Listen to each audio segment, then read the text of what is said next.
I would now like to welcome Miss Mary Hendricks from the Australian Energy Storage Alliance, who will explain some of the opportunities for utility-scale battery storage in New South Wales. Please welcome Mary.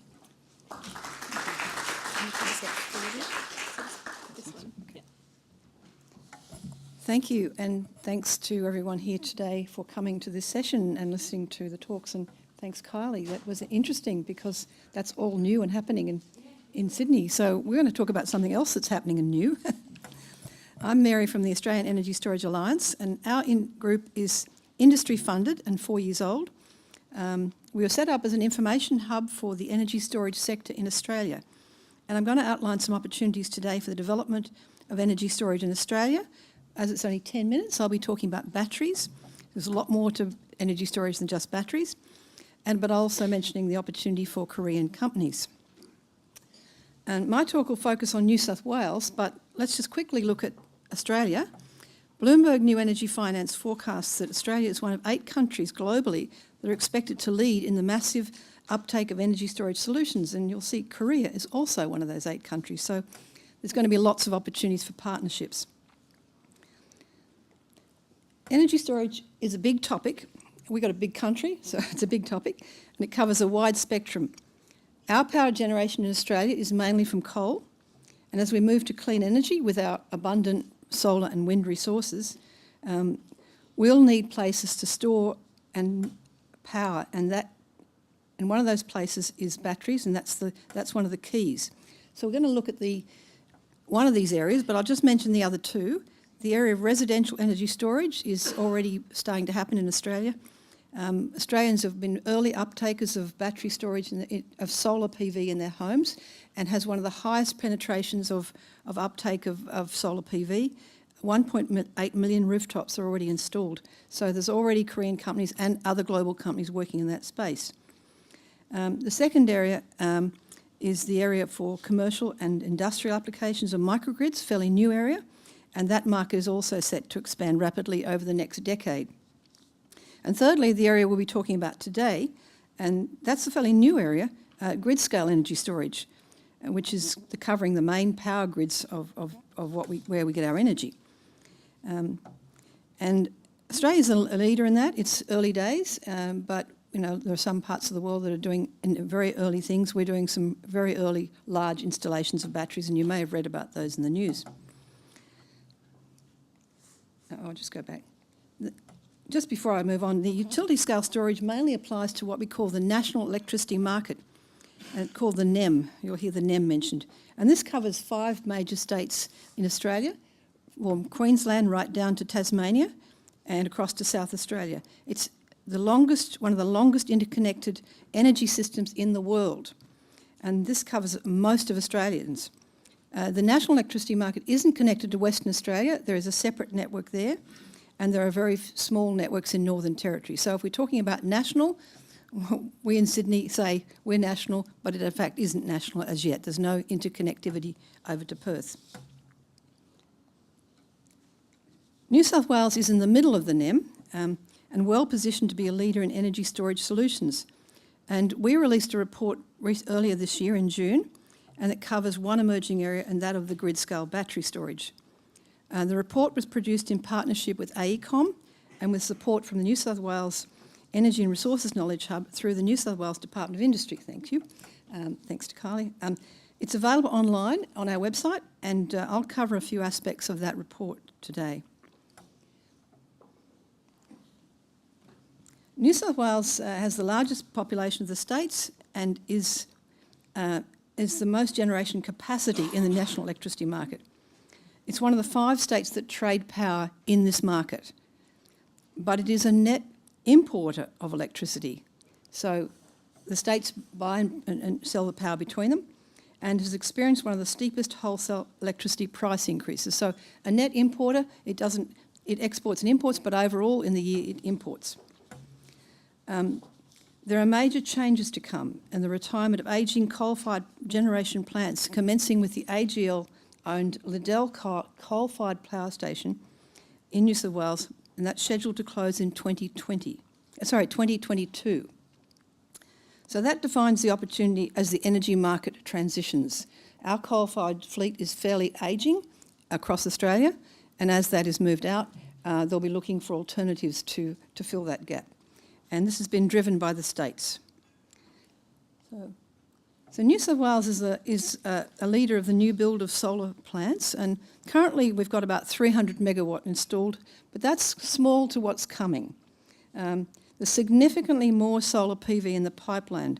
I'd say that figure in the next 10 years could be 20 times more. So that's small compared to what can happen and what is happening and what is already planned, proposed, and some of it already being built. Many of these new plants have the ability to add battery storage, and there's a general expectation as battery prices come down, the markets begin to value these services, and these battery storage will be added to the existing plants that are being built now. There are actually large-scale batteries being built in other states, and of which the Hornsdale Power Reserve in South Australia, the world's largest lithium-ion battery, and most well-known, some of you may have heard of it on the news. At this time, there is actually no utility-scale battery storage implemented in New South Wales. So that's a big opportunity.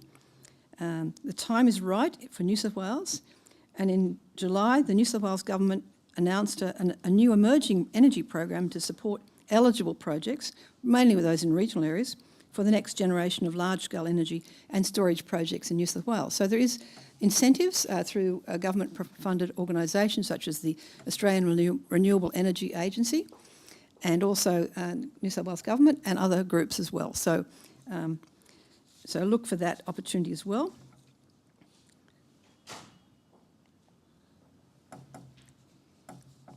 So what's the landscape? In terms of the infrastructure, there's a company which if you're in the energy space, you'll get to know, called Transgrid. You may hear of them. They own and operate the high voltage electricity transmission network of New South Wales and the Australian Capital Territory, which is bordered within New South Wales. In a recent submission, Transgrid defined the key areas of renewable energy zones, and these are important. And some of these features are listed here, but basically, build where you've got good quality renewable resources, which is a lot of New South Wales, and where there's low cost of connection. And those connections are important because they're showing here some of their major networks, and they're the ones that help you find where the best places are to put your sites. And if you look up north, that's the northern New South Wales area. So we're just going to quickly look at what's actually happening, what's on the horizon, who's doing something. Now, this is not in our report because this was announced after our report, because this is how quickly things are changing. A company called CWP Renewables announced in July that planning approval has been received for the development of the existing Sapphire wind farm in northern New South Wales by adding 200 megawatt, significant amount of large-scale solar, and a 75 megawatt-hour grid-scale battery. Not quite as big as the Tesla one in South Australia, but it's still up there with the big guys. And this is to create one of Australia's largest renewable energy hubs, the Sapphire Renewable Energy Hub. And that's been approved now, and this will provide dispatchable renewable energy to a wide area of New South Wales. The announcement indicated that this project is likely to commence next year and will take just over a year to build. So you can build these sites with solar, wind and batteries, subject to approvals, in about 18 months. So we can change the world very quickly with this paradigm. And there's strong interest from a lot of developers, Australian developers, and the Australian Energy Storage Alliance sees this as the start of the transition to distributed generation in New South Wales. In Australia, the states really are driving the policy. There's been announcements in many of the different states. Queensland is doing, I think, 2 gigawatt of solar. Victoria has announcements, and South Australia has been a leader for a few years now and is building furiously to meet their targets. So I think you look to the states in each of the city, in each area of Australia, and New South Wales also has strong support for renewable uptake. So when you come to Australia in renewables, I think first place to call is your state government. And the other one, of course, is the Australian Energy Market Commission. Now, this is the rule maker in Australia. It makes the rules for the markets, that's for the NEM. And so it's an important one to know. I don't know anyone could read the rules because it's about this high if you really printed them out, but it's a lot of rules.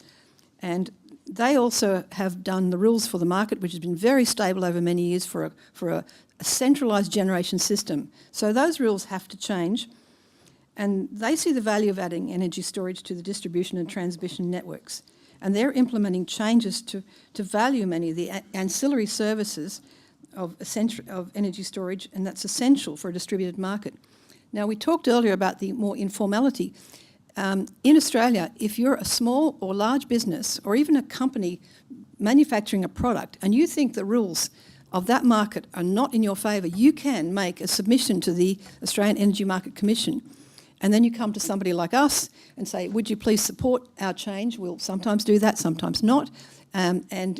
Or you can go to other people for support, and you can implement a rule change in Australia yourself.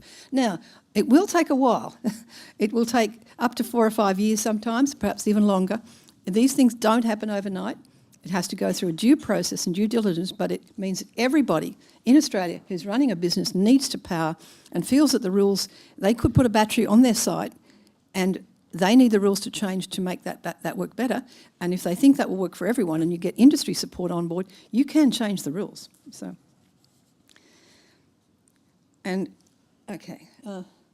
So before I close, because we're in Sydney and it's my city, we also recently put in an industrial scale battery, not utility scale, but it's a reasonable size, 500 kilowatt hours, so a small one compared to some of the big ones, but it's one of our biggest in Sydney, and it was recently launched by the Lord Mayor Clover Moore and Paul Italiano of Transgrid, who commented that large-scale batteries will play a large future in the role of electricity network services. So